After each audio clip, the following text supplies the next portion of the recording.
Olá, meus amigos, minhas amigas, bom dia, boa tarde, boa madrugada para você que nos escuta nas melhores plataformas de podcast, Spotify, À Deezer. venda nas melhores farmácias do gênero. Isso, e também nos vê no nosso canal Direito de Prosa, digite lá no YouTube, Direito de Prosa, e aproveite para fazer comentários, seja no nosso Instagram, @Direito de Prosa, seja no nosso canal do YouTube, Direito de Prosa. Pode comentar, tecer qualquer críticas, qualquer elogio também a gente gosta, e sugerir temas, tá? Você pode... Temas do cotidiano. Somos três amigos com um único compromisso com os fatos, com o debate de ideias sobre temas que nos afligem no cotidiano. Aproveitando, divulgue para o seu pai, para a sua mãe, divulgue para o seu filho, para a sua filha, para o seu esposo, para a sua esposa, para o seu companheiro, para a sua companheira. Nos divulgue indo para o trabalho, ouvindo no rádio, ouvindo também fazendo café da manhã, tomando um banho, nada melhor do que tomar um banho ouvindo a gente, também no quarto, em cima da cama, sempre nos ouvindo. Você que é solteiro na noite, ouve a gente o debate de ideia aqui, aposto que se chegar no ouvido do gatinho e da gatinha, você vai conquistar, vai brilhar. Portanto, sem mais delongas, meu nome é Guilherme Rezende e eu vou apresentar lá em espanhol, porque um dos nossos co-apresentadores se encontra na Espanha num doutorado, trazer mais ideias, mais debate vivo para a gente. Então, eu vou apresentar eles, os juristas mais quixotescos de Minas Gerais, eles... Dom Hélio Quixote Simini com seu companheiro Diego Sancho Pança Castro, eles que não confundem moinhos de vento com dragões. Como vão, senhores? Joia, joia. Olá, que tal? Quando você falou com o Hélio com seu companheiro, achei que era com o seu companheiro cachecol, gente, que ele tá numa elegância. Tem lógico, né? Elegância. Eu tô Não é elegância. Elegância, eu tô aí. Aqui eu estou insuportável. Insuportável. Elinho, nos dê notícias daí, Elinho. Salamanca. Malditas verdades y mentiras sinceras. Salamanca es el melhor que há na Espanha. Ô, gente, Salamanca é maravilhoso. Diego, estava falando com o Kevin ontem. Kevin, um abraço. Um aluno nosso, ex-aluno nosso, é de uma cultura... Achei que era Kevin ou Cris. Fenomenal, que é maravilhoso. Eu fico aqui ainda semana que vem, volto mais 3 vezes em Salamanca para terminar o doutorado, fim do ano, meio do ano que vem, fim do ano que vem, ocasião em que eu vou defender a tese. Mas a história aqui é fenomenal mesmo. Quando eu digo, é aquela foto que eu coloquei ontem. Conhecer dos becos, dos locais onde os salmadinos que falam, né, se alimentam, ao sino da catedral. A cidade respira, vive ainda com muita história, sem descuidar das questões de ordem tecnológicas que serão, portanto, objeto da nossa conversa hoje. Mas é muito bom mesmo. Diego? Guilherme, que bom falar com vocês. Rapaziada, a gente tem tentado encontrar em vários desencontros, né? Mas que bom que nós conseguimos nos reunir hoje, dia 15 de março. Nós vamos falar de um tema de hoje. Eu quero, antes de começar o meu assunto, cumprimentar a todos, você que nos escuta, obrigado. O que você mais tem de precioso na vida é tempo. Se você está nos escutando, você está nos fornecendo um pedacinho daquilo que você tem de mais importante. Nós nos esforçamos para encontrar, para ter esse momento de amigos, uma satisfação pessoal, mas também para tentar oferecer alguma coisa legal, alguma coisa útil para você. Que modéstia muito à parte, talvez a gente tenha algo bacana para agregar. Ainda que seja boa vontade. Eu quero, antes de falar do tema que eu me proponho, eu quero fazer 2 ponderações. Hélio, parabéns pelo doutorado, viu? Buscar o conhecimento em dias em que isso não traz o devido reconhecimento é algo muito admirável, porque a gente sabe que muitas das vezes essa busca pelo conhecimento não vai encontrar dentro das instituições a valorização que a gente julga. Porque quando a gente pensa em um doutorado, você não está buscando só conhecimento técnico, não. É a vivência, é o network com outras pessoas. São circunstâncias que valem demais para dentro de sala. Eu me recordo do meu mestrado, que eu fiz meu mestrado em Cuiabá. O que mais valeu do mestrado, além, obviamente, dos conhecimentos técnicos adquiridos, foi a experiência de me tornar aluno novamente, de conhecer professores espetaculares, seres humanos absurdos. Eu cito nominalmente Oswaldo Fu, maravilhoso, meu querido orientador Jonathan William Zangeski, Carlo Ralph Demuses. Eu vou até mencioná-los aqui. Eles são, assim, são pessoas que fizeram a diferença até no meu lecionar. Diego, inclusive, chame-os para o programa. Show de... Ô, Hélio, são pessoas assim, um absurdo, você não tem noção. A gente só ouve esse pessoal pelas notas de rodapé. Eles também sabem falar, para além de escrever. Você tá maluco. O Jonathan William Zangeski, meu parceiro, muito mais novo que eu, meu orientador, pós-doutor, ele sabe falar, sabe ensinar, sabe fazer crossfit, o homem agora é crossfiteiro também. Essa é a primeira ponderação, parabéns, Hélio, pela busca por conhecimento. E a segunda... é só uma notícia legal que você postou e nem tinha comentado com a gente, mas quando vi fiquei muito feliz. Que é a notícia de que você possivelmente seja candidato a algum cargo na vereança aqui de Ipatinga, pelo Partido dos Trabalhadores, né? E eu quero parar aqui e fazer uma pontuação. Hélio, parabéns pelo posicionamento. Quando vi, eu não vou nem entrar no mérito de partido, desse, daquele, direita, esquerda, porque eu acho que isso é um discurso tão blasé, tão brega. Nós hoje temos que discutir ideias. Esse negócio de direita e esquerda é batido. Isso é tão 2018. Então, bem-vindo. A comunidade política de Ipatinga precisa de pessoas com seu gabarito intelectual. E eu jogo sobre você uma responsabilidade muito grande. Independente do lado em que você esteja ocupando, eu tenho certeza de que você vai ser um promotor do debate saudável, educado, gentil e produtivo. Nós temos vivido no Brasil um tempo de agressividade política, em que o outro lado é sempre errado. O que eu quero de você, como Hélio, amigo e candidato, é que você apresente boas ideias, mas não deixe de reconhecer boas ideias dos adversários. E eu sei que você não vai receber reciprocidade nisso. Há uma tendência da comunidade política de agressão, mas eu tenho certeza que você vai fazer diferente nesse meio. Estou muito feliz, tenho certeza que isso não vai interferir no caminhar do nosso videocast. Me causou felicidade, porque eu vou poder provar um ponto. Olha só, Hélio, um dos princípios da minha vida é tentar tratar bem as pessoas, ser gentil e respeitar os demais. Eu acho que a sua candidatura pela esquerda, por um partido reconhecidamente de esquerda, assim como se fosse por um partido reconhecidamente de direita, ela vai provar o seguinte, que a conversa, que o debate civilizado, educado, de bom senso, divertido, ele pode existir na política, entendeu? Então, parabéns pela coragem, meu irmão, eu precisava falar disso, tá bom? Ok.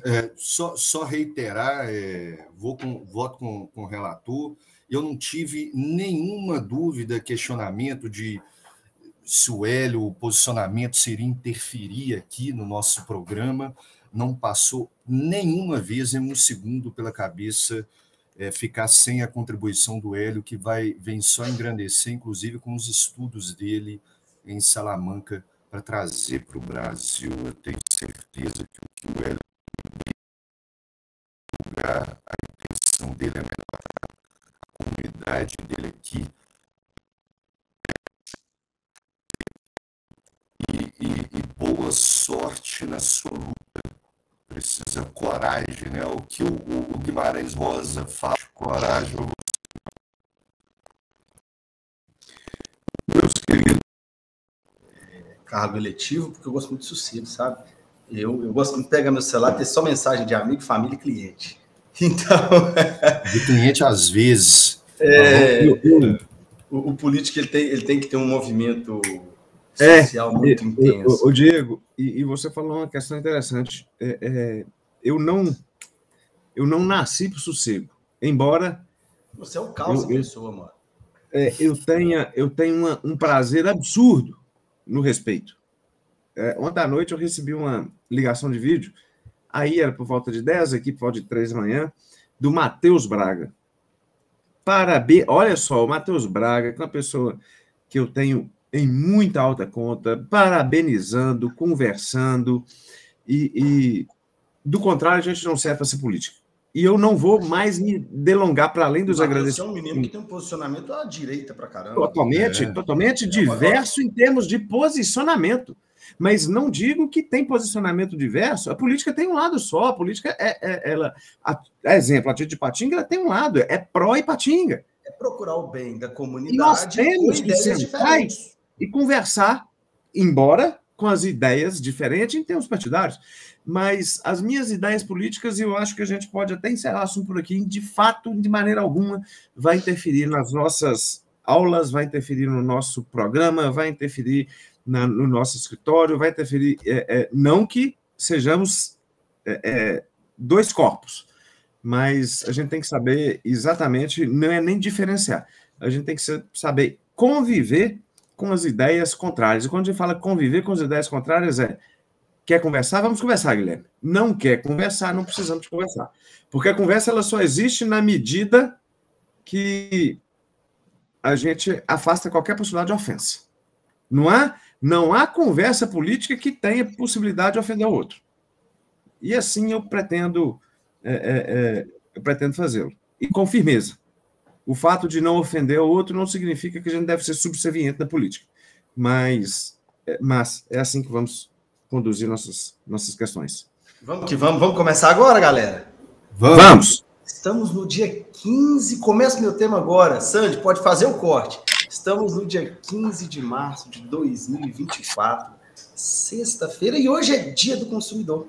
Eu iria falar sobre um outro assunto, mas como dois de nós tivemos a mesma ideia, o tema que falaremos daqui a pouquinho com o professor Hélio, mas eu quero falar de Dia do Consumidor. Hoje é o dia 15 de março de 2024, sexta-feira, Dia do Consumidor. E por que eu quero falar sobre esse momento, Elinho, Guilherme? Olha que interessante, nós estamos em 2024, falar em consumidor, direito do consumidor, CDC, para nós é algo absolutamente corriqueiro. Na verdade, quando eu penso em direito do consumidor, eu não consigo pensar em uma sociedade sem proteção aos direitos do consumidor. Ponto. É tudo normal para a gente. Nós nascemos, já tinha Código Civil, já tinha leis protetivas, logo em seguida surgiu o Código de Defesa do Consumidor em 1990, mas aí esse dia 15 de março ele ficou marcado lá em 1962, por um discurso do John Kennedy, então presidente americano, no Congresso dos Estados Unidos, quando, na década de 60, ele identificou que havia uma parcela da sociedade que precisava de proteção jurídica, e que eram os consumidores, porque todos nós somos consumidores. Então, eu falo isso até na posição de diretor do PROCON, que a gente o tempo inteiro recebe consumidores que foram, de alguma forma, lesados em suas relações. O John Kennedy fez um discurso tão marcante no dia 15 de março de 1962, quando não existia direito do consumidor, prestem bem atenção. Lá em 62, esse discurso dele foi tão inovador, porque a gente não ouvia falar de direito do consumidor, não. Ele identificou e falou, a gente precisa começar a se preocupar com uma camada da sociedade que é mais frágil, que é mais vulnerável, que são os consumidores. E aí a ONU, em decorrência desse discurso dele no Congresso, acabou instituindo, no dia 15 de março, o tal Dia do Consumidor. Por que eu trouxe esse tema? O Dia do Consumidor, ele surgiu originariamente com uma finalidade, que é a finalidade de promover... Olha que legal, a ONU, quando ela criou o Dia Mundial do Consumidor, ela não pensou em promoção, varejo, promover as compras. Ela pensou num dia, inspirada pelo discurso do John Kennedy, a ONU pensou em criar esse dia para promover um momento durante o ano de se relembrar os direitos, o equilíbrio da relação consumidor, ou seja, de promover o debate acerca das relações de consumo. Só que o tempo foi passando, e, naturalmente, a economia precisa girar, a riqueza precisa circular. O varejo identificou nessa data do Dia do Consumidor um dia para, além de falar de direito do consumidor, um dia para fazer promoções. Então fica a dica inicial aí. Hoje a internet está repleta de promoções. Cabe a nós sabermos escolher aquelas que são efetivamente boas. Então, por que eu trago esse assunto no Dia do Consumidor? Ô Guilherme, Sabe o que me preocupa nas relações de consumo? Golpe. Você conhece alguém que já caiu em golpe, Guilherme? Você? Eu já caí. Eu já fui sequestrado. Minha mãe caiu. Eu valia na época R$2.000. É um absurdo. E a minha mãe pagou, velho. E me cobrou depois. Não, bom que ela pagou. Se ela não pagasse achando que você estivesse efetivamente sequestrado, é que você ia estar bem mal na fita. Nossa Senhora. Mas eu trago esse assunto porque vocês vão perceber um negócio comigo, gente. Às vezes eu paro para pensar em consumo. Nós somos instigados a consumir full time. É o tempo todo. Eu tenho certeza absoluta que, se vocês abrirem qualquer site de internet, vocês vão encontrar objetos de desejo seu, que às vezes você não sabe que precisa, mas a internet vai te mostrar isso. Vou dar um exemplo para vocês. Eu estou procurando um celular. Eu estou procurando um modelo específico de celular. Eu falo nesse modelo em casa, eu procuro no Google. A minha internet só me mostra esse modelo de celular. Aí ontem à noite, tinha dado aula à noite, trabalhado o dia inteiro, cheguei em casa, aí o pessoal foi dormir, falei assim, vou ver se eu acho uma promoção boa desse celular que eu tô querendo. E quando eu abro a internet, o primeiro link que apareceu lá, fui no site, sei lá, de notícias, aí tinha lá várias promoções aparecendo, eu cliquei. Aí esse celular tem um preço, sei lá, X. Apareceu por 2/3 desse preço. Falei, opa, vou olhar isso, metade do preço. Quando eu cliquei, foi para uma loja chamada Magazine Luizo. E, cara, igualzinho, o site era Magazine Luizo.com.br. Caramba. Só que eu nem reparei esse Magazine Luizo lá em cima. Puxa, o celular custava uns 5 mil que eu tô querendo, ele tava por 2.900. Eu falei, vou comprar. E aí foi ter a página igualzinha, tudo direitinho. Fui clicando. Quando eu cheguei na hora de pagar, sabe o que eu percebi? Que o pagamento estava sendo disponibilizado por um tal de Clayton. Eu falei, uai, não deveria ser isso. Então eu comecei a pensar no tanto de gente que vai tomar prejuízo. Porque o dia do consumidor é um dia bom. Aliás, ele é feito para ser bom. Ele é feito para relembrar os seus direitos. Ele é feito para você aproveitar boas ofertas. Mas, infelizmente, o que acontece hoje em dia? A internet, ela potencializa coisas boas e ruins. Muita gente vai tomar golpe na ansiedade de comprar coisa. Quase que eu tomo um golpe de R$2.900. Que eu passo para o Clayton, dono do Magazine Luizo, eu lembrei do Calabreso, lembrei do Delício, do Borboleto. Quando eu vi isso, eu parei para pensar, gente, na ansiedade, agindo de forma afoita, tem gente que não vai só sofrer golpe, mas tem gente que vai se endividar também. Porque o sujeito ele fica afobado, é igual Black Friday. A Black Friday, o sujeito ele precisa comprar um tênis. Quando ele vai olhar, ele comprou um celular, um computador, um videogame, esqueceu do tênis. Então, eu me preocupo muito com o dia do consumidor, porque a gente tem que ter cuidado. E eu deixo aqui algumas dicas. Ô, Sandy, se quiser fazer um recorte aqui para as dicas, fica legal também. Se quiser aproveitar bem suas relações de consumo, não clique em link suspeito. Evite acessar via Instagram, via Facebook, algum link que você clicar. Vai na loja, clica no site da loja. Pesquise a credibilidade desse varejista. Veja o histórico de preço. Guilherme, olha que legal que eu descobri. Vocês têm Windows no computador de vocês? Sim. Vocês atualizam o Windows? Não. É difícil. Eu atualizo todo dia. Quando vocês atualizarem, vocês vão ver que vai aparecer o ícone do Copilot. Já apareceu para vocês aí na barra de serviços. É um link que aparece, ele é rosa e azul e está escrito pré, porque ele está em fase de teste ainda. O Copilot é a inteligência artificial do Windows. Ela te fala tudo, cara. Eu digitei aqui, eu cliquei nele e digitei, qual o histórico de preço do celular tal? Ele mostra direitinho. Dá para você saber se o produto está barato, se o produto está caro, qual é a média de preço. Então, assim, quando você for fazer alguma compra, nesses momentos de promoção, aí fala para vocês dois também, que já são tiozões iguais a mim, que quase tomei pança ontem, quase tomei golpe. Ô, Elin, um chapéu e você fica igual o Walter White. Você fez essa carinha aí, cara. Nossa, cara, um chapéu e você fica... Eu já dei 2 autógrafos aqui em Heisenberg. Heisenberg. Já viu, né? Maravilhoso. Então é isso, gente. Eu queria falar do direito do consumidor, queria falar de direito do consumidor. Cuidado, evita clicar em link suspeito, evita comprar através de promoções absurdas que você não sabe se é verdade. Verifica o destinatário do pagamento. Você está comprando a Amazon, seu pagamento não pode ir para o Cleitinho. Seu pagamento, você está comprando o Magazine Luiza, seu pagamento não pode ir para a Ângela. Então, muito cuidado para não cair em golpe. Porque um dia que é para ser bom, para aproveitar promoções, ele pode te causar um prejuízo danado. Agora, quero ouvir vocês também.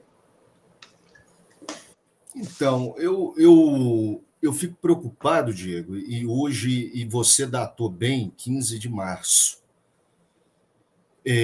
Dia do Consumidor. Eu fico preocupado que eu recebi já alguns clientes com idade mais avançada que caíram em alguns golpes e começam a duvidar de si mesmo, sabe?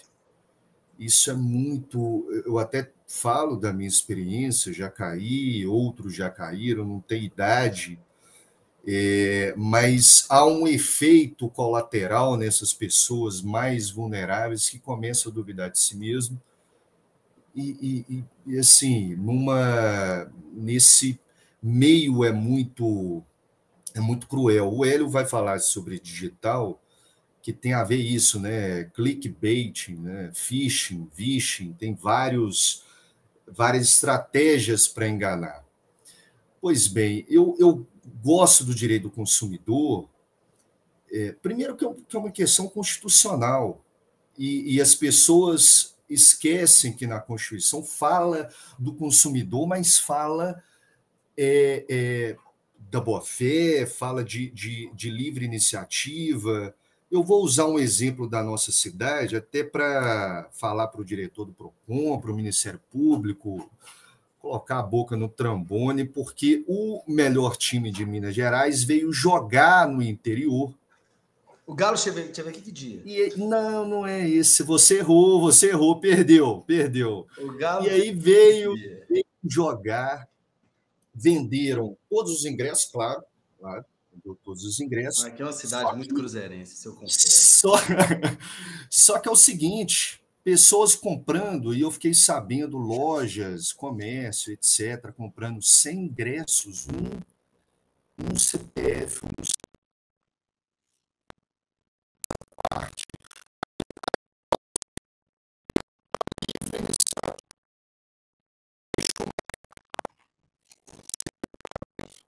E aí o direito do consumidor de a gente ir lá levar um sobrinho, um filho, alguma coisa assim, porque a loja está vendendo, isso foi Itatiaia, tá? A fonte que eu vi, Itatiaia, uma loja comprou 100 ingressos a R$100, vendendo a 120, e só aí na venda conseguiu R$2.000, sabe? Então, a ideia do consumidor, que aí eu não vi lá cadê o PROCON, cadê o Ministério Público em cima disso aí? Tô cutucando o meu amigo, viu, pessoal?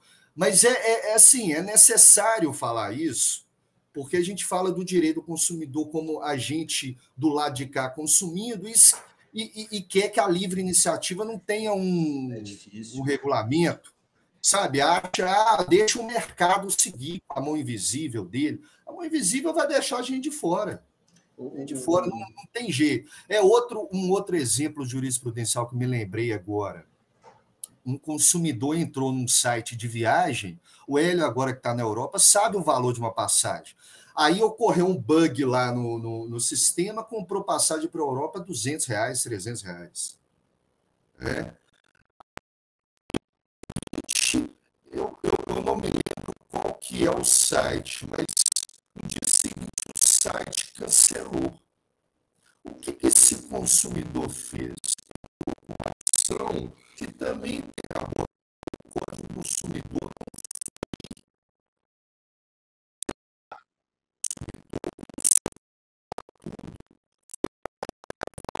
na condição de igual. São tudo para cometer atos de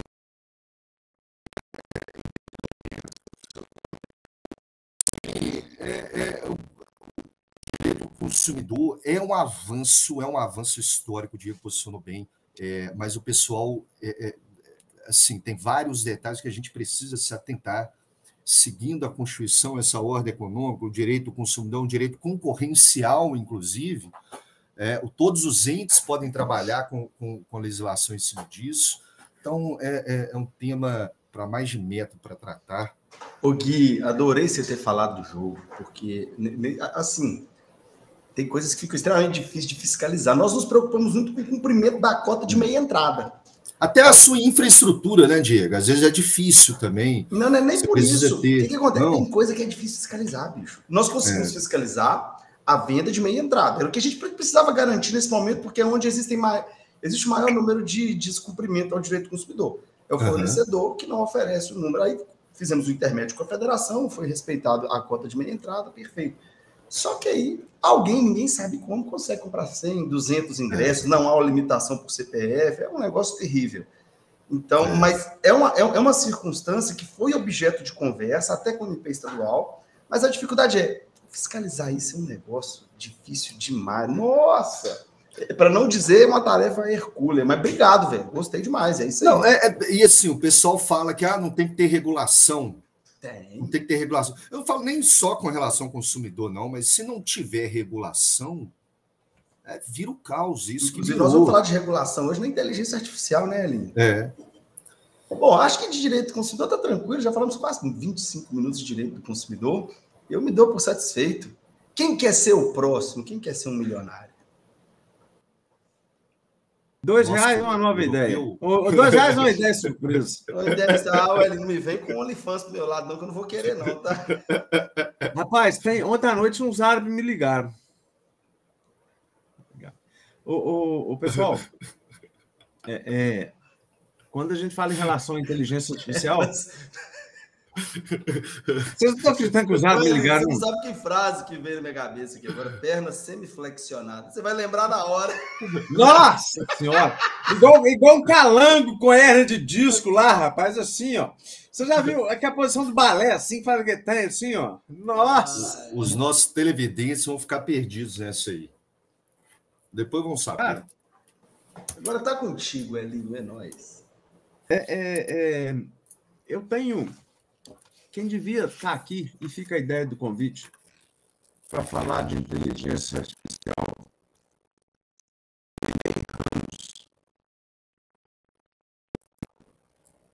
é advogado, e é um dos sujeitos que entende muito questões de informação, embora a inteligência artificial não se resume a isso.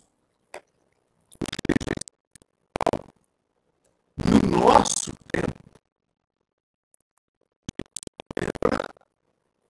os computadores dos sistemas binário, Guilherme, 0, 1, e das tecnologias. Mas se a gente verificar de hoje o conceito de inteligência artificial é a reprodução de sensações humanas. A inteligência artificial é a reprodução de sensações humanas. Não mais aquilo que o Diego já lê e nos ensina a todos, não mais como objeto da primeira, segunda e terceira revolução industrial. A primeira, segunda e terceira revolução industrial retirou a mão, a força física do homem e o transferiu para a máquina. Mas no momento que fala inteligência artificial é a reprodução por meio de tecnologia, algoritmo, que reproduz as sensações humanas, fica uma palavra, reproduz. E vai vários exemplos. Ela não cria, Guilherme. E, de fato, fala-se aí de robôs que pensam, robôs que não sei o quê. O homem é a medida de todas as coisas. Protágoras já falava lá atrás. E esse pessoal, eles são modernos pra caramba, esse pessoal de 5, 6 milhões atrás, são moderninhos pra caramba. Porque na hora que falou o homem é a medida de todas as coisas, nós somos criados em imagem e semelhança e não vamos suplantar, porque senão Descartes já estava errado. Nós não vamos... A nossa existência ela se baseia na confiança de um algo supremo. Isso aqui não tem nada de religião, não. E essa confiança de algo supremo, ela vem de nós mesmos. A inteligência artificial, meus queridos, no meu modo de pensar, e eu vou dar exemplos, ela não reproduz a criação humana. Ela reproduz a sensação. O poder de criatividade é nosso. Daí porque quando fala assim, Hélio, você tem medo de inteligência artificial? Eu morro de medo de inteligência artificial. Porque, se embora hoje nós podemos chamar de inteligência artificial, em um futuro muito próximo do jeito que as coisas andam, a gente pode chamar de uma burrice artificial. A palavra é forte, mas nós não teremos mais Ulisses, Guilherme, para pensar em construir um cavalo, de provocar uma falsa sensação de realidade, para entrar numa cidade e provocar uma solução extremamente eficaz e ainda não pensada. Eu vou dar um exemplo. Eu tenho um processo em relação ao Hospital Márcio Cunha de um programa muito legal de inteligência artificial. A Fran vai conhecer. E o Diego também, que trabalha muito nessa área. É um robô cujo nome não me vem à mente agora, que detecta casos de sepse para que a pessoa possa ser atendida de imediato. É um robô. Ocorre o seguinte, o robô detecta, a depender daquilo que foi alimentado. As perguntas se chamam crumbs, né? Que foram realizadas para ele. Na medida que ele é alimentado, ele responde às perguntas conforme o que foi alimentado. Em resumo, para aquela circunstância, a perícia já saiu, Guilherme. Para aquela circunstância, uma menina anencefálica entrou no hospital com quadro de sepse. O robô não estava pronto para responder, porque ninguém tinha feito aquela pergunta para ele, Diego. Ele não estava pronto para responder aquela pergunta. Para pessoas com anencefalia, com respiração externa, em quadros de sepse, eles alimentaram o quadro de sepse comum para o Hélio, para o Diego, para o Guilherme, mas quem tem ventilação mecânica com quadro de anencefalia, o diagnóstico é imediato, o prognóstico tem que ser imediato. A menina ficou 12 horas sem receber a medicação. E propaga-se um robô alimentado por inteligência artificial de quem conhece, clássico, quadro de sepsis, são 4 sintomas. Então, quando me pergunta, Hélio, mais uma vez, há medo da inteligência artificial e o trabalho humano vai ser substituído pela inteligência artificial, ou seja, o trabalho humano deve ser cada vez mais humano. É um primeiro equívoco. O trabalho humano, naquilo que eu vou falar muito óbvio, serve para o direito, serve para qualquer coisa. O trabalho humano, naquilo que é repetitivo, ele vai ser substituído pela inteligência artificial. Exemplo que você está falando chama Laura, não é não? Laura, exato. Que o do STF é Vitor. Olha só, mais um trocadilho. Todos os robôs de inteligência artificial do mundo têm nome de gente. Nome de gente, velho. Qual que é a melhor mecânica do vara do aço? Em termos de tecnologia, é o que a gente vai usar. No meu caso, exemplo, não é propaganda, não. Tião alinhamento. Põe-se o carro todo, coloca aquele negócio, faz o radar e tal, papapá e tal, mas na hora de sair com o seu carro, quem que vai? O Tião. Para ver um barulhinho, para ver uma coisa. Eu lembrei do seu carro, tá, Diego? Que não teve inteligência artificial nenhuma, que foi capaz de detectar no porta-mala uma balança de bronze. Tá ali, velho. Minha balança. De bronze, mano. Entendeu? Hoje, porque a gente tem 2 negócios que eu gosto, uma balança e uma caneca, ambos de nhapim. A gente não tem... Eu não sei se eu estou sendo muito viajado, mas eu quero fazer vocês entender o seguinte.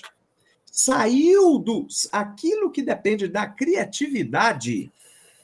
Aquilo que depende da criatividade tem que ser alimentado na inteligência artificial para que ela possa exercitar o seu papel. Aí que vem a desgraceira toda. com essa geração que nós estamos convivendo, com esse hábito que nós estamos criando, Diego, de lermos cada vez mais, de conhecermos a língua cada vez mais, como nós haveremos de alimentar um programa de inteligência artificial que só conhece, pelos próximos anos, conhece 0 e 1. Eu estou aqui com o jornal do El País, tem uma senhora que falando o que é ser idiota. Idiota não é o ser burro. É um termo errôneo. O idiota é se recusar a fazer parte das tomadas de decisões. Traga isso para dentro da inteligência artificial. O idiota é um indivíduo que foi ostracizado. O idiota é aquele indivíduo que não ouviu o oráculo de Delfos e matou o pai e foi marginalizado. Isso não tem nada de novo em inteligência artificial. Nada de novo, fora as tecnologias. Quando a gente lê a teoria de tudo e assiste ao filme do Alan Turing, vocês lembram disso? E todo mundo aí que está nos assistindo, a teoria de tudo, o camarada, embora um computador absurdo, ele fez uso do computador e não o contrário, Guilherme. Uhum. Naquela cena, e o livro conta, os biógrafos dele contam, que ele estava no bar e descobriu um termo em comum, ele saiu correndo para alimentar a máquina e, a partir daquele momento, descobrir a enigma e a linguagem dos computadores. Ué, eu acho que é o jogo da imitação, né? O jogo da imitação, perdão, a teoria de tudo é mais... Stephen Hawking. O Alan Turing é a teoria de tudo. A teoria de tudo é aquele que tem ele fica paraplégico ao final e, ao sofrer demais, ao finalzinho da vida, ele fala, eu sou bem-aventurado. Porque, olha só, Guilherme, eu sou bem-aventurado porque, para conhecer a essência, eu tive que me limitar. Bem-aventurados que sofrem, que têm sede de justiça e tal. Mas, trazendo isso para o direito, qual que é a preocupação que eu tenho, Hélio, em relação a inteligência artificial? É o lado que a gente está. A pergunta que os nossos avós faziam, a gente nasce para ser timão ou a gente nasce para ser timoneiro? A gente é só... Pumba. A gente nasce para ser timão ou pumba. Já olhou para alguém e pensou, o que passa na cabeça dela? Hakuna Matata. É lindo dizer. Hakuna Matata. Sim, vai entender. Hakuna Matata. Aui não é pau e não é...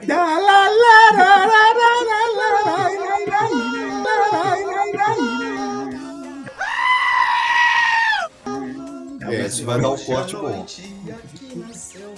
Você canta muito pro Benjamin, né? O leão.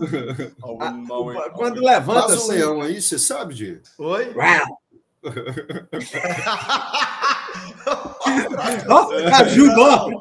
Vou mostrar que eu sou tigrão. Meu Deus do céu. Mas... Vai, Guilherme, continua, bosta.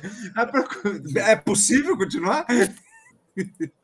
A preocupação que eu tenho, gente, com relação à inteligência artificial e direito é a posição que a gente ocupa. Cria-se robôs todos os dias, com salutares necessidades. Qual é? Selecionar recursos e petições com base ou em desconformidade com jurisprudências vinculantes. Mas eu quero que isso seja um tema conjunto, unânime, na próxima aula. Nós temos que desmistificar o formalismo processual. Porque não adianta nada, Guilherme. Criasse o robô Vitor. E com 1 hora de serviço, economizar 25 mil horas de servidores do judiciário, mas, embora não entregaram a jurisprudência efetiva, um sim que seja um sim, um não que seja um não, e deixar ainda na mão do julgador, no momento de pensar se segue ou não segue o artigo 927, a gente está jogando fora tudo aquilo, conforme diz, reproduz as nossas sensações.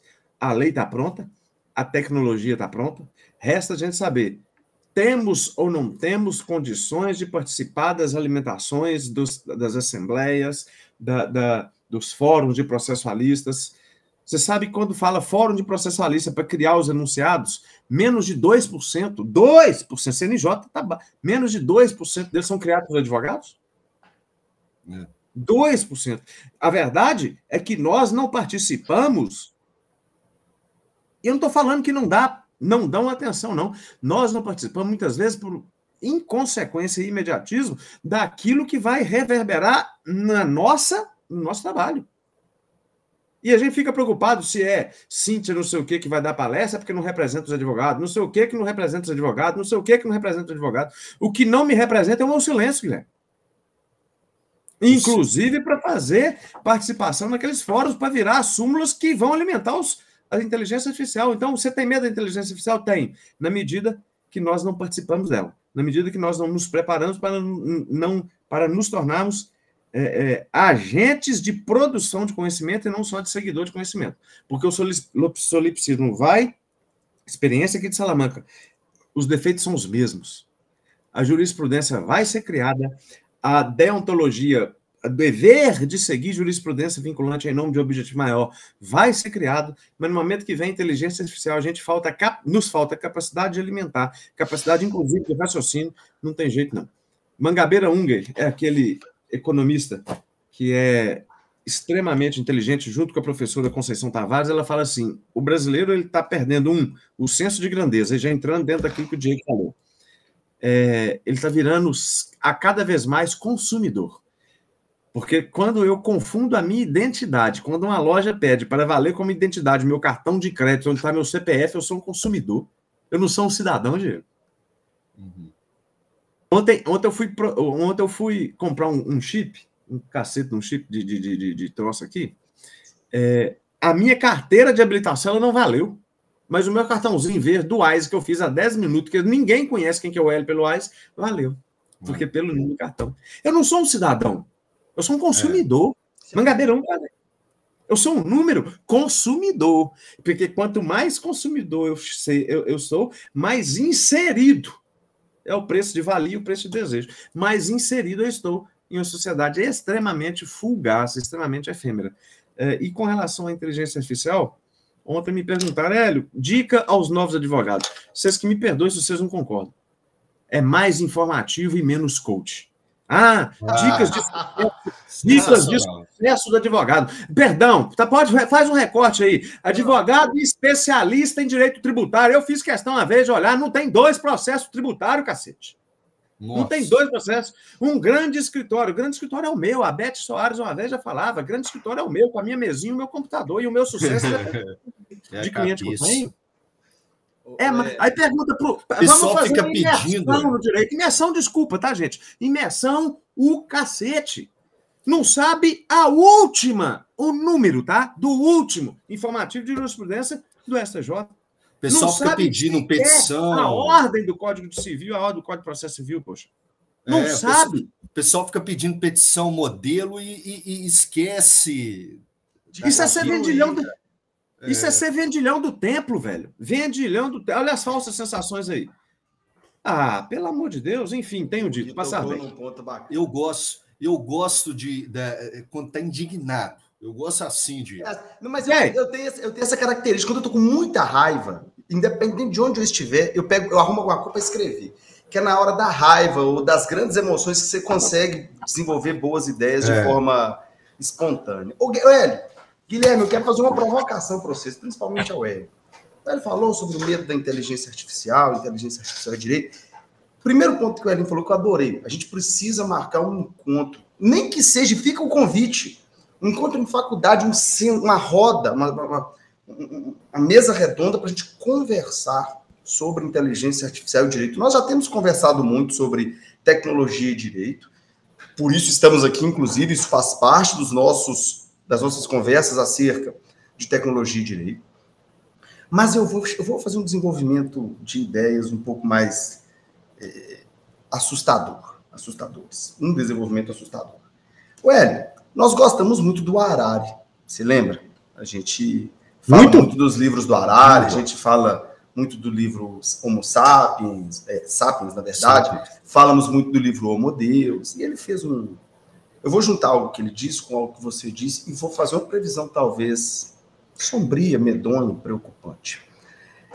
A inteligência artificial ela funciona com base em algoritmos. Ela pega as informações que ela já tem, conjuga com a provocação que ela recebeu e, através da análise algorítmica daquilo que ela já tem na base de dados dela, ela cria respostas e vai aprendendo a cada vez mais. Bacana?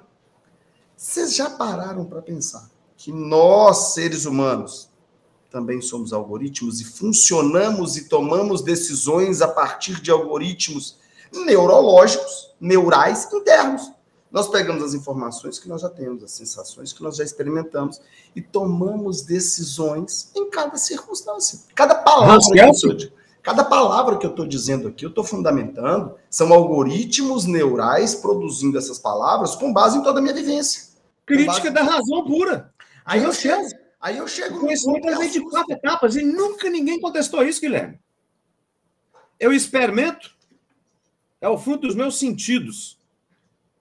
Eu pesquiso, eu deduzo ou induzo, são o conhecimento factual, o conhecimento sensível, o meu conhecimento científico. Daí eu posso imaginar uma conclusão. Porque a verdade, segundo Descartes, ela vem de uma associação de dúvida. É isso, Diego. É por isso que é uma bobagem falar, não, eu tenho só razão, não tenho sentimento ou emoção. O negócio é imbrincado, né? Agora, eu falei que eu ia juntar duas proposições. Inteligência artificial é um algoritmo artificial. Nós somos algoritmos de origem orgânica. No frigir dos ovos, a gente vai chegar a uma mesma... São decisões algorítmicas. O que me preocupa é chegarmos a um momento em que a distinção entre a inteligência que é artificial e natural seja difícil. Isso nos torna altamente substituíveis. Eu vejo hoje, em 2024, eu acho que a diferença salutar entre o ser humano e a inteligência artificial é o acolhimento, é o afeto, é o fazer o próximo se sentir de alguma maneira diferente. A partir do momento em que a inteligência artificial desenvolver uma forma de aconchego, de afeto, de acolhimento humano, aí a gente vai estar enrascado. Rapaz, tem uma geladeira japonesa que ela não abre se a gente dá uma risada para ela. Aí, abriria para você. Para mim, não abria nunca. Aí. Sim, eu vou usar o mesmo fundamento que eu falei do Diego, do consumidor, né? Eles vão falar que eu sou extremamente estatal. Porque é o seguinte, o Hélio falou aí, primeira, segunda, terceira revolução industrial. Eu fiquei pensando nas dimensões dos direitos humanos. Também tem primeira, segunda, terceira dimensão. Agora nós estamos pensando em novas dimensões dos direitos humanos, relativo à democracia, relativo à biotecnologia, genética, a tecnologia de inteligência artificial. Eu tomo uma postura, o medo eu também tenho, mas não dá para a gente travar esse avanço. Então, para mim, igual eu falei, se você deixar, de novo, constitucional, se você deixar só a livre iniciativa e não valorizar a dignidade, o valor social, a função social, essa livre iniciativa, esse mercado desregulado vai engolir. Então, para mim, essa tem que ser regulado, tem que ser visto, inclusive, não é só o elemento jurídico, um aparato ético de vários campos do conhecimento para você disciplinar a inteligência artificial. Você deixar por aí, eu não sei aonde vai surgir.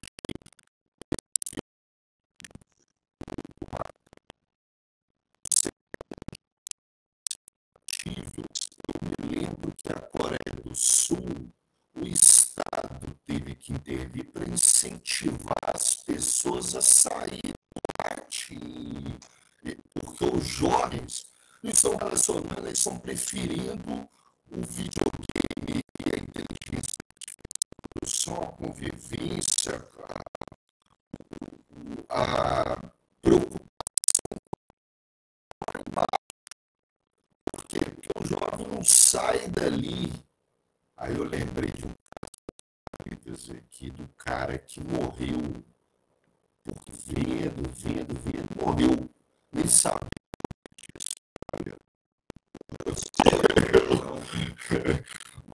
Tem tanta gente vivendo de saco de gente por aí.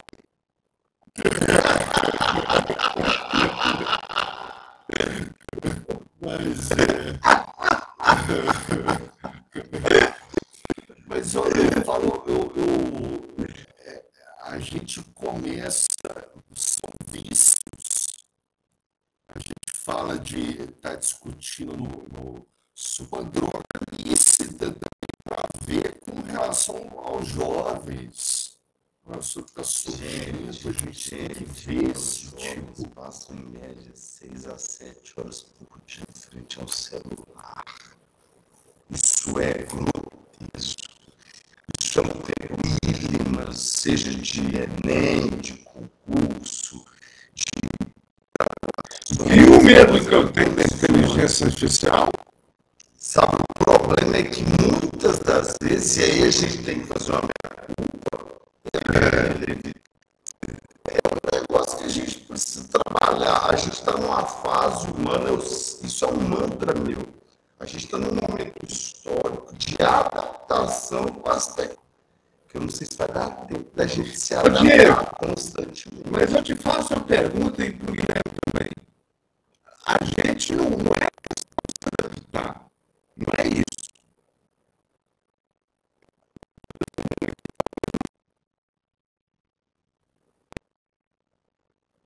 Se tirar o seu celular, se tirar a sua raciocinar,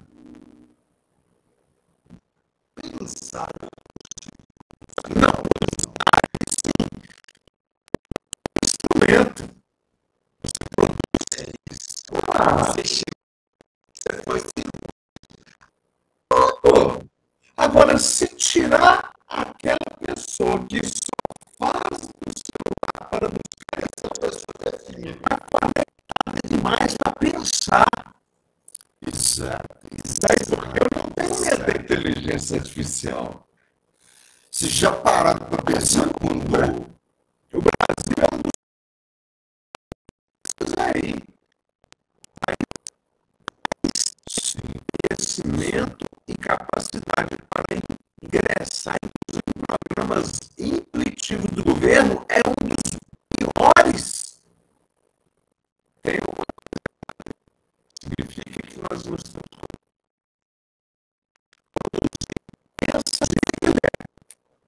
tem medo, não?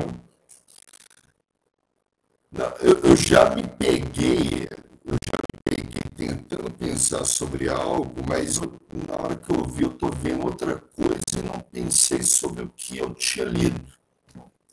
Entendeu? Às vezes você vê um filme e acha interessante, fala, poxa vida. Aí na hora que você vai pensar, distrai. Você já não pensa mais. Olha que legal isso, falando de tecnologia. E aí eu sempre que eu vou falar algo, eu gosto de fazer uma autocrítica. O espaço operacional mental é um negócio tem espaço atencional. A nossa atenção ela tem um limite de coisas que a gente consegue fazer simultaneamente. Igual aqui, nesse momento de informação, para agregar a esta conversa. Perfeito? E do homem é menor ainda. Tem mais. Mas começa a inserir mais coisas nesse momento atencional. Sabe o que vocês vão perceber? É cada vez mais comum a gente assistir a um filme, a um seriado, a alguma coisa importante e se esquecer rápido. Porque muitas das vezes você estava vendo o filme na atividade principal. Olha que doideira. É um negócio que, assim, absurdo. Não, e aí a pessoa tem que tirar foto. Olha, esse tema, galera, nós vamos precisar chamar um convidado para a gente ver outros lados da tecnologia. A gente, com certeza, nós vamos chamar convidados. Já fica aí o recado para os nossos convidados. Quem sente mais prazer, o homem ou a mulher? Já que está falando em mulher, quer ser capaz de grave, isso é sacanagem. Pegadinha, não é não? Não. Com base nisso que você falou da mulher de Édipo, tinha na casa de Tebas o cego que tudo vê. Em determinado momento, Zeus perguntou para ele, porque ele matou 2 cobras e os deuses ficaram com raiva. Eles fizeram dele modernismo e tal e coisa. Perguntaram para Tireses, o profeta do oráculo de Delfos, quem sentia mais prazer na vida. Considerando a concepção mitológica do prazer, que as coisas não são de ordem sexual, prazer em 9 pontos do corpo. O homem... É sério, gente?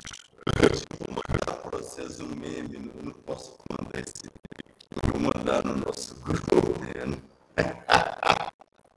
Não, foi Tiresias, velho.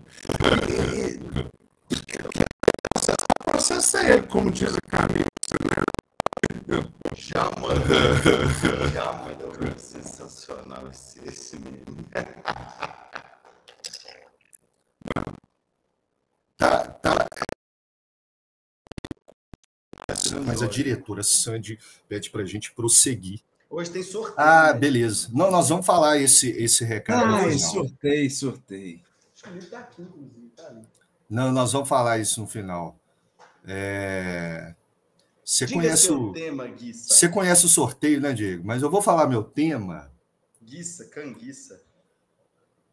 Pessoal, vou falar de um tema igual eu comentei, que eu gosto das indignações, mas eu queria vou falar do aspecto factual e vou tecer uma crítica material e formal. O pessoal vai entender. Vou falar de algo, nós somos 15 de março, igual o Diego falou, mas está marcado para o dia 20 ou 22, agora me esqueci, o julgamento do Robson de Souza, o famoso Robinho, um menino lá da Vila Santista, um julgamento, porque ele foi condenado, foi denunciado por um crime de estupro coletivo, cometido em janeiro de 2013. Jogava no Milan, né, Gui? Oi? Ele jogava no Milan? Jogava no Milan. Ele estava numa boate na Itália e ele, com amigos, eles estupraram uma moça que tinha seus 23 anos, de origem albanesa ali. E isso foi em 2013, por interceptação telefônica, mensagens de celular, o Robinho foi denunciado e condenado, uma sentença definitiva lá no Tribunal de Cassação, chama Tribunal de Cassação, o STF da Itália, em janeiro de 2022. Portanto, às vezes fala-se a justiça brasileira, né, demora. Aí, no caso da justiça italiana, 2013, o fato, em janeiro de 2022, a sentença definitiva de 9 anos de reclusão, e o Robinho vai pagar ainda 60 mil euros de multa, que não deve, se a gente multiplicar por 6, aí, 360 mil, não é nada grandioso em termos financeiros para o Robinho. O MP até chegou a pedir a preventiva dele, fazendo um contraponto com o caso Daniel Alves. O MP pediu, mas o juiz indeferiu. Daniel Alves foi preso preventivamente, mas na Itália o Robinho ele saiu da Itália e veio para o Brasil. O que a Itália fez? A Itália pediu a homologação. Primeiro pediu a extradição do Robinho para ele cumprir a pena na Itália. Segundo, pediu a homologação dessa sentença, dessa decisão. E aí o caso fica interessante, porque algumas pessoas já chegaram para mim, por isso eu trouxe esse caso aqui para a gente debater, e é um caso, aí eu não vou ainda no aspecto formal que eu quero discutir, que o Hélio falou bem, que parece que hoje no direito, o direito processual ele não é autônomo, ele não serve para nada. A gente está sujeito a subjetividades, às vezes, do Poder Judiciário, usando o direito material ali para descobrir a versão subjetiva deles, do que é a justiça, do que é a verdade, e aí pau no direito processual.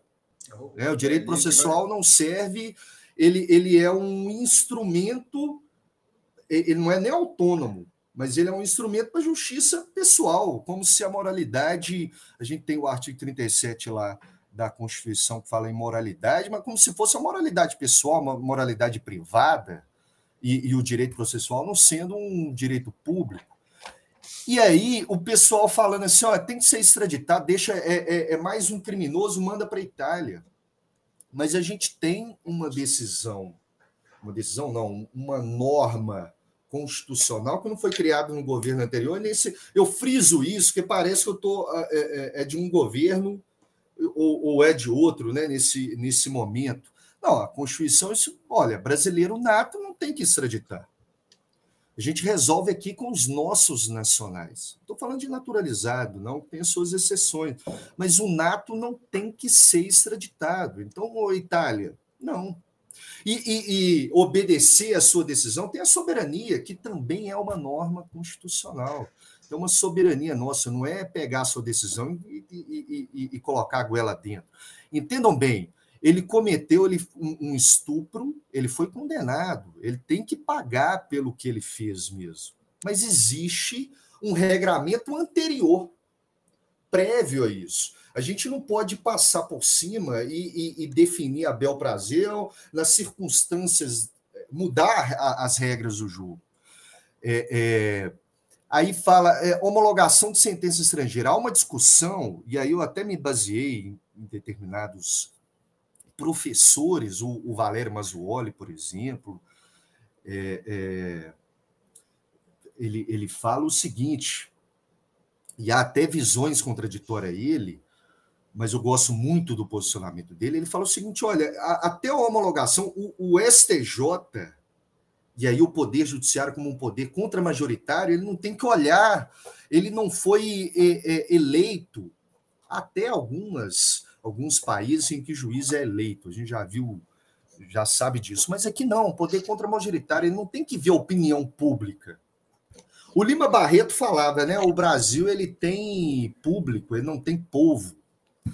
A gente fica, né, parece que estão votando aí, Big Brother, e o STJ tendo que decidir. O ministro o Francisco Falcão tem que decidir, por pressão, homologar uma sentença que, na lei de imigração nossa, que é uma lei de 2017, não vou me lembrar agora o número dela, né, 2017, lei de imigração, fala que não cabe nem a homologação em caso que não pode haver a extradição. E aí... E não cabe não, tá, Guilherme? Pois é, mas tá para ser definido isso. O Fernando Capês, inclusive, o outro também cobra, procurador de justiça, ele veio falar assim, olha, eu não caberia nem a lei de imigração, porque a lei de imigração é posterior ao fato. Então, o Mazzuoli fala da lei de imigração, para citar isso. Então, o que caberia? Caberia um tratado bilateral. O tratado bilateral que também não veio no governo anterior, nem nesse governo. O tratado bilateral é lá de 92, 93, o decreto é de 92, firmado até um pouco antes. Um tratado bilateral que a Itália está cansada de saber o seu conteúdo, o Brasil está cansado de saber o seu conteúdo, que não cabe também para... sentença criminal. Não cabe isso nem utilizando um tratado. Mas e a possibilidade de um acordo de reciprocidade? Aí você vai falar que um tratado, que é um contrato entre o Estado ali, é superior a uma promessa entre dois indivíduos. Então, assim, não caberia uma promessa de reciprocidade onde há um tratado bilateral, poxa.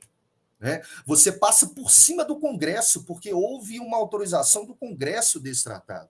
E aí, para uma promessa de reciprocidade do Executivo ali, vai passar por cima. Então, não estou falando que o Robinho, o material que eu queria falar, eu busquei números, pessoal, para a gravidade da situação. Esse número é de 2019, uma pessoa estuprada a cada 8 minutos. 8 minutos. E a maior parte dela é menos de 14 anos. E a maior parte dela por elementos, pessoas, a grande maioria mulher, elementos, pessoas em volta ali, conhecido. Pode ser um integrante da família, também pode ser um vizinho, um colega, um amigo da família. Isso, assim, é absurdo. Não há na faculdade de Direito, não há, pelo menos as que eu vi, na faculdade de Medicina, uma matéria sobre educação sexual, ou sobre o direito à violência de gênero. Não se discute, não tem uma cátedra disso sobre esses assuntos. Por quê? E aí eu falo de educação sexual, o homem se achar que é o prazer. Vocês viram, perdão, adendo aí, a minha primeira aula aqui, eu até postei stories, a primeira aula foi um seminário de violência de gênero em que se discutiu muito a questão das mulheres na América Latina, dado ao escravagismo cultural, que reverbera até hoje na Europa. Isso. Segunda aula, Diego, segunda aula, exatamente o nosso tema. O sistema de provas no Supremo Tribunal da Espanha. Aí. É só alguém perguntar para alguma pessoa feminina, do sexo feminino, se você, como homem, já sentiu isso é absurdo no Brasil e na América Latina, igual o Hélio está falando. Então, assim, materialmente, isso é grotesco, um homem não saber que ele está cometendo uma violência. No caso do Robinho, a pessoa estava completamente embriagada. Achar que por estar embriagado é um estupro de vulnerável, mas por estar embriagado ali, ela não falou não, houve consenso. É um absurdo. Isso diz muito sobre a estrutura da nossa sociedade, o que nós estamos educando, enfim. Então, materialmente falando,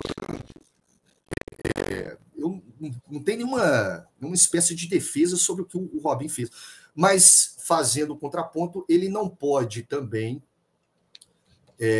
ser condenado e punido, eu vou falar aqui uma coisa muito séria, com desvirtuamento do direito, do ordenamento, passando por cima disso, porque hoje é ele, amanhã não é nem um estuprador, não, amanhã é um de nós que cometeu alguma infração, e nós somos infratores em potencial. Estou falando de estupro, não, pelo amor de Deus, mas de qualquer tipo de infração, não falo também penal, mas qualquer tipo, uma multa de trânsito, e aí as regras não servirem para a gente, vira um processo kafkiano.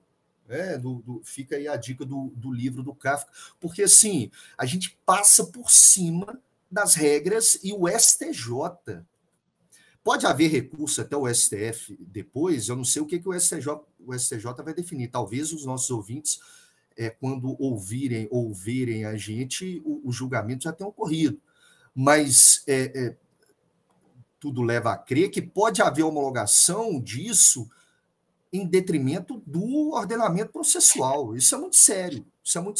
E a gente vê, se o STJ está fazendo isso, acontece na primeira instância. Em qualquer comarca aqui, a gente vai sofrer isso, né? Esse subjetivismo, essas decisões esdrúxulas que não respeitam a regra, mas sim um sentimento de moralidade, de justiça, de um juiz que tem a sua vivência aí, fazendo a conexão com o que o Hélio e o Diego falaram, que tem o seu sentimento, a sua noção, o seu sentido de vida, impondo isso. E aí, minha filha, aí vira casa de doido, né? Eu entendi. Eu gostei muito de um ponto para o qual você chamou a atenção.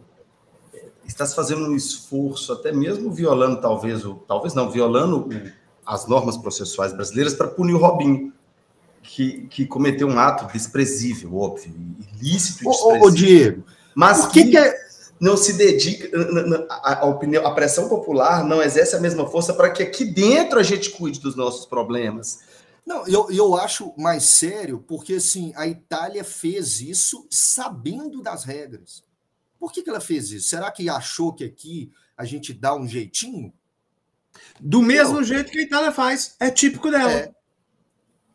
Sabemos, o sistema judiciário da Itália é muito parecido a pior do que o Brasil. Porque a gente vem para essas questões, falamos outro dia, a gente tem nós temos um sentimento de pequenez tão grande que tanto fala, estou indo para a Europa fazer um doutorado. É porque é muito mais fácil fazer aqui, porque aqui é mais democrático o ingresso do que no Brasil, que existe um que indica um fator patriarcalismo e coronelista absurdo para entrar nas universidades públicas.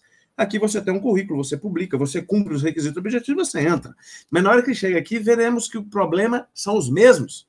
Quais sejam? Corrupção, solipsismo judicial, falta de prestação do Poder Executivo em relação aos atos administrativos, excesso do poder de polícia administrativo. Agora, o que difere é a forma com a qual tratam os problemas. Porque, afinal, são 1000 anos mais velhos que a gente. Né? Eu gostei, Gui. É tema para mais de metro que a gente trouxe aqui hoje. Nós estamos chegando ao final do nosso 04, nosso programa de número 4. O Diego trouxe a informação do sorteio que vai ocorrer hoje.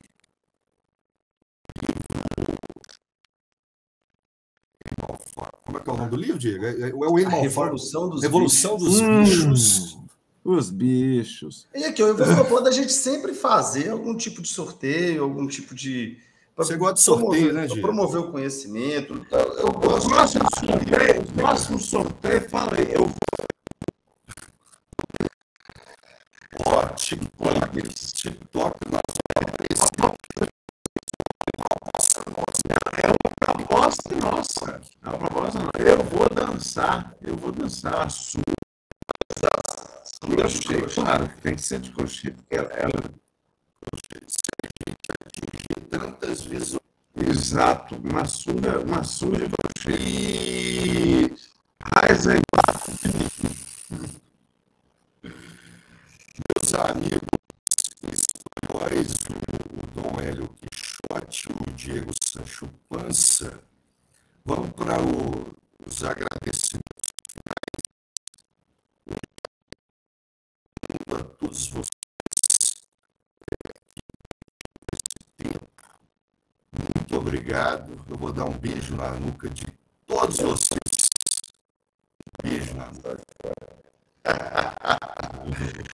Gente, bom doutorado aí. Deus, e um abraço. Gente, forte abraço em cada um dos seus queridos. Passar melhor.